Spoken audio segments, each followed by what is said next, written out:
Electric dawn rises over a darkened city. Power lines crackle on concrete where they have fallen during the storm, lighting the sky with an unearthly blue glow. The hurricane tore down trees, houses and fences, washing away much of civilization in flash floods. Anarchy reigns as police, fire and government retreat in the face of the power of nature. Men get rifles for mattocks and patrol the streets, shooting at looters who drove in from nearby cities. The televisions fall silent in the absence of power, and newspapers cannot be found. Even in the swelling darkness, people came together not out of fear, but from mutual benefit. They worked together to clear debris. The cigarettes they hoarded are now given out like Halloween candy. Humans share what they had in a time of scarcity and doubt. Civilization had returned, but only through the absence of what we knew as civilization. In moments like this storm, or during the Los Angeles riots when a police officer could not be found for miles, humans experience liminality, or the state of vast change being imminent but not yet visible. In this age after the world wars, we hover on the threshold between what is known and something we have not allowed ourselves to see. A hidden truth lurks underneath the assumptions that guide our lives. When the current order is gone, people will first experience the anarcho-feral atavism of civilization dead that we all fear and potent bourgeois recoil. But then, positive rewards, the efficiency of collaboration, will emerge. We cannot hit the latter without the former.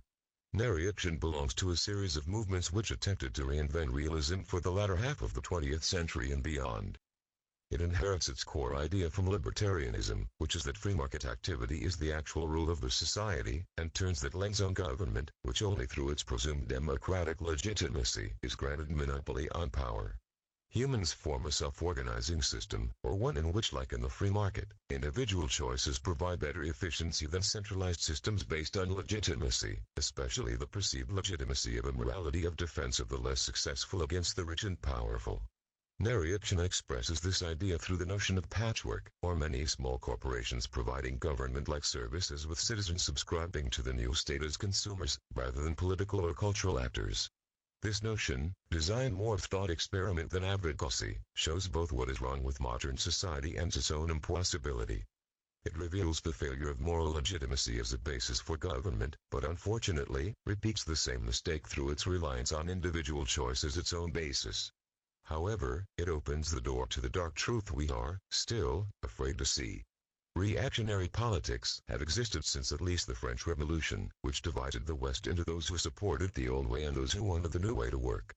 In the 1990s, reaction got a new boost because, as the former hippies ascended to power with the same ideals they championed in 1968 in their minds, Generation the 10th fought back by pointing out how the natural logic of civilization was superior to the politics of moral legitimacy, which had their root in the human ego and not nature, logic or reverence for the sacred. In the view of these new movements, best seen through the lyrics of black metal bands, writings of Michel Houellebecq, and myself, the order of nature was more efficient than the order of human intentions, which formed a type of control system as people wanted to enforce on reality and others notions they needed to believe were true for personal emotional reasons. The hippies revealed themselves as being every bit as authoritarian as Hitler, but motivated by moral legitimacy. As the world passed into the 2000s, a libertarian wave emerged as people wanted an escape from the use by governments of moral legitimacy as a way to exert endless tributes in the form of taxes from the population. The libertarian ideal holds that governments be minimal, and that free markets, including the laws of contract and free association, handle all domestic questions, replacing the civil rights agenda of governments. Within that wave came the new reactionaries, including Mencius Moldbug, a writer who advanced a series of thought arguments to prove the point that moral legitimacy created oppressive and moribund societies, and that only by liberating ourselves from this liberation could we again have a base level of function. After the collapse of the Twin Towers, it had become obvious to many that the existing government was not only bloated but incompetent, and that its policies had led it into paradoxical states from which it could not escape. Narration formed within a wave of anti-liberal movements in the late 20th and early 21st century. Including the New Right and Alternative Right, these movements focused on an attack against the perceived moral legitimacy of governments-based inequality. Almost all of this harkened back to the writings of Fred Nietzsche, who argued that defense of the weak naturally meant penalizing and destroying the strong, resulting in runaway altruism and in incompetent societies. The alternative right branches off from their reaction in that it rejects the libertarian premise that individual decisions in groups produce efficient results, because it recognizes that people are not equal and therefore quality varies, and that in human groups, insanity or at least degradation-inducing compromise prevails in all decision-making.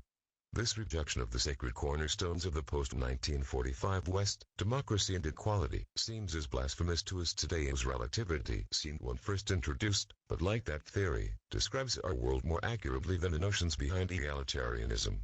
The two movements join on the issue of power. Milton wrote of formalism, or the idea that humans should accept the fact that governments are self-interested actors in the marketplace, and formalize that relationship by allowing governments to be for-profit entities. This returns us to the Nietzschean idea that allowing the strongest to prevail means that the most competent will be in power, which is superior to running in fear from power and as a result creating a constant leadership crisis through democracy. Where this becomes interesting is the fusion of the Nietzschean with an idea from Antonio Gramsci, an Italian communist who was credited with being the founder of cultural Marxism. In his view, the way to change political opinions was to alter cultural views, much as books like Uncle Tom's Cabin, To Kill a Mockingbird, or All Quiet on the Western Front adjusted how the public saw certain previously normal activities. By making people reject certain ideas as déclassé, Gramsci reasoned, revolutionaries could create a race to prove oneself to be virtuous by accepting the opposite of those ideas, which allowed revolutionary movements to style themselves as the opposite of certain behaviors. At the point, the free market took over. People want others to like them so that they can socialize and engage in commerce together, so they adopt the good ideas instead of the bad ones, and race straight into the arms of the Marxists. The new right found Gramsci fascinating and conjectured that right-wing ideas could become a superior cultural product as leftist attempts at governance imploded.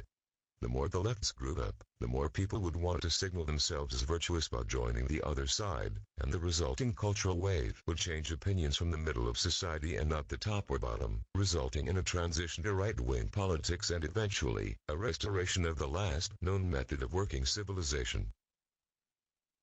Described as the four pillars. 1. Aristocracy. Instead of finding those with the most votes or most popular product, we find our best people and give to them wealth, land and power for safekeeping. This ends the growth cycle of markets that causes runaway social decline, protects the natural land, and commands leadership to do what is excellent, not merely what is reactive to current social conditions. 2. Positive reward loops. Most societies insist on centralization, where a single authority defines goals and roles and commands people to fulfill them or they are punished. Positive reward systems work by establishing principles of what is right, and then rewarding those who act according to those principles and achieve good results. 3. Rule by culture. To keep citizens in line with laws, we need and want unimpeachably honest police officers for any population.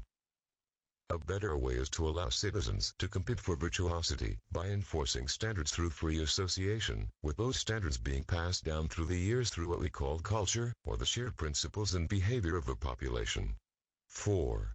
Transcendental goals. Instead of looking to a closed-circuit material goals like economic and popularity, we should look to transcendental questions, like whether we have achieved excellence or the good, the beautiful and the true, because people who dwell in beauty have an urge to do right and even more, to improve everything under their care.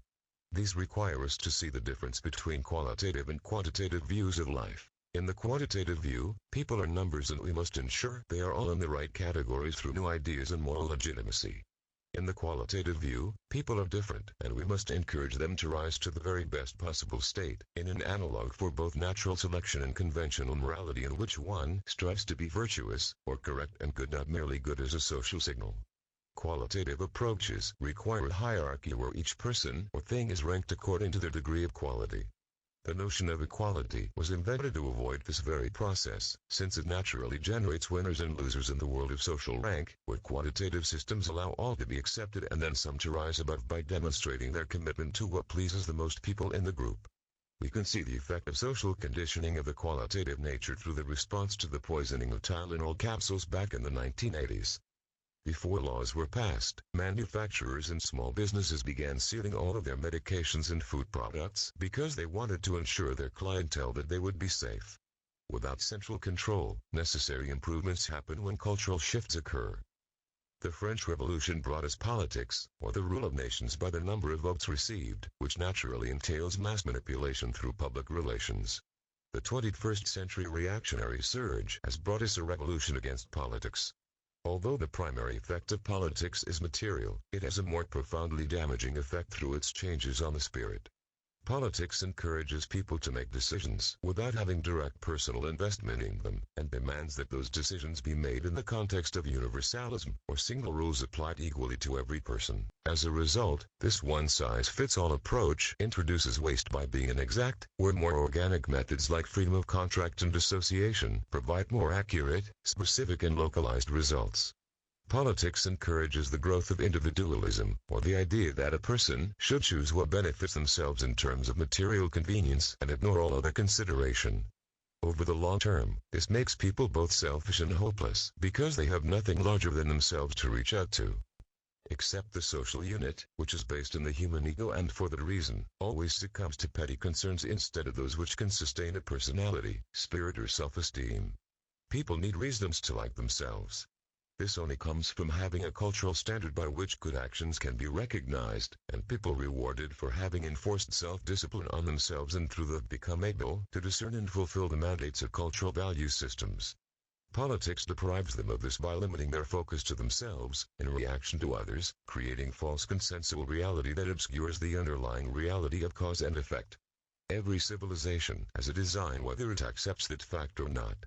This design determines the nature of the civilization, in that most designs produce third world levels of hygiene, corruption, social order and function. Some designs rise above that subsistence standard and, from those, great civilizations spring. Most of us think of the glory days of Athens, Sparta and Rome. The modern West is caught in a death spiral because its values are based on assumptions that are not in reality true. That means that both everything it is fails, and that the only reward to citizens comes from banging the tin drum of virtue signaling, or affirming the dominant paradigm of egalitarianism. Those who do not repeat the party line find themselves denied promotions, jobs, friends, mates and social status. The society within the West works on the principle of natural selection to remove those who fail to affirm the unrealistic.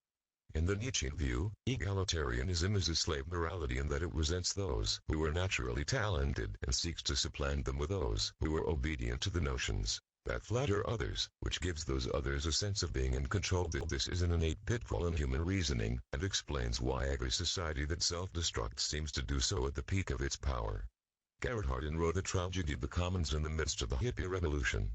His point was that individuals acting rationally in self-interest could collectively destroy resources by depleting them, since each individual always benefits from using more of the resource before others. In the 21st century, we have seen that his rule applies not to just resources, but civilizations. Once we had a thriving society in the West. It was probably healthiest in the time of Aristotle or before, but its decay has taken many long years, and now it is at its nadir. Self-interest translated through groups becomes a form of collectivized individualism, by which each person uses society as a means to advance himself at the expense of others, generally by demanding equality and then cheating around it. We have seen this disease before. It took Athens, and it took Rome. We must decide whether we'd follow in their footsteps, acknowledging that most people, on the order of 99 out of 100, will choose collectivized individualism through egalitarianism up until the very end. For them, it is too threatening to their egos to do anything but follow that flattering path to doom. The disease of the West might be described as solipsism, or the surreptitious notion that other people do not exist and therefore, the consequences of individual actions do not matter beyond that individual. Certainly this is how we treat nature and shared social spaces, which are now equally defiled by advertising and graffiti, because there is no one else to support them. Nature has given us a clue to the disease of the West. People are no longer having children at replacement rates. We are slowly dying out because we are existentially miserable. We are existentially miserable because of slave morality, which has all of us working long hours at unnecessary work and ignoring social dysfunction so that the weakest among us feel safe. This is the consequence of moral legitimacy as the basis of government, and more importantly, of our grand Nietzschean cultural intent. As Plato observed, civilizations have life cycles which manifest in how they choose to rule themselves and, as a result of that, how people behave. Our type of leadership determines our behavior. When slave morality takes over, which is usually the consequence of civilization being successful, and therefore allowing those who would normally not thrive to reproduce at faster rates, civilization heads toward democracy and self-destructs. Spinoza recasts our vision of history by pointing out that the world is littered with the remnants of once great civilizations that have failed. If we look at this through a clinical eye, we see that civilization has an inbuilt flaw that leads towards suicide, but if we are able to identify that flaw and reverse it, a civilization can live on in health. This flaw is the tendency to succeed, and therefore to indirectly subsidize those who would not naturally thrive, leading to a slave morality becoming the norm. We can cast out the flaw by removing the concept of moral legitimacy from our culture and idea of ideal leadership. With automatic desire to protect the weak, we can focus again on the healthy and normal, and we will get more of those instead of more people who are not thriving without our subsidy. Replacing this could be a pagan morality of good to the good, and bad to the bad, as Plato suggested, in which we reward adaptation much as Darwin informed us that nature does. This creates hierarchy, and nurtures strength in our people. This concept is perennially unpopular among human beings because of low self-esteem, especially at the low echelons. The 4 pillars listed above address this by creating a social order that embraces the individual at his level of competence, and gives him a role where he can excel. The unpopularity of this idea could be viewed as a type of evil, which the Greeks described as hubris, or a desire to rise above a natural place in the hierarchy of gods, nature and man. This hierarchy is determined by ability to make decisions of the realistic nature, and most humans do not have much of that ability. To reach that state, those among us who are natural leaders, those who can be found making things work in every type of role, must engage in black pill thinking. Unlike the red pill for which it is named, the black pill requires recognizing that there is no inherent order to reality.